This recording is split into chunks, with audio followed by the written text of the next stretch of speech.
সরকারের ভেতরে আন্তর্জাতিক মুসলিম সম্মেলন মাওলানা আরিফুল ইসলাম। এটা বড় হত্যা, এটা যুদ্ধ বিধান লঙ্ঘন।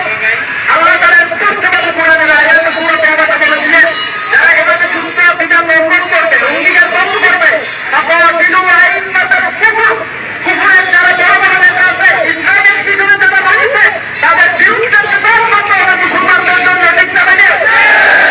কিতাবের নেতৃত্ব দিতে হবে মুসলমানদের ঐক্যবদ্ধ ভাবে।